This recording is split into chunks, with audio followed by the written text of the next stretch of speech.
Són fotografies de persones grans fetes per joves. L'exposició Soc fotògraf és el resultat de la feina feta en els darrers mesos per un grup de joves d'entre 14 i 20 anys vinculats a l'Espai Jove Boca Nord. He après que no sols és tirar fotos, sinó també que és un moment precís, que aquest moment precís no sempre hi és i que s'han de buscar aquests moments precisos.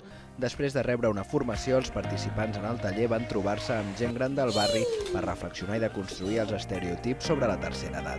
Somos mayores, pero eso no quita de que tengamos ilusiones y podamos hacer actividades y podamos tener centros donde ir a pasar el rato, incluso a tener más cultura. Hubo diferentes formas de acceder a las personas mayores y al fotografiarlas también conocerles, preguntarles sus historias de vida, sensibilizarse unos y otras, bueno, generar un espacio ahí de encuentro, de diálogo, que finalmente termina en una exposición. La mostra serà a l'Espai Jove Boca Nord del Carmel durant 15 dies. La iniciativa s'emmarca dins del programa Soc Gran i Què de l'Ajuntament de Barcelona amb el suport del Consell Assessor de la Gent Gran.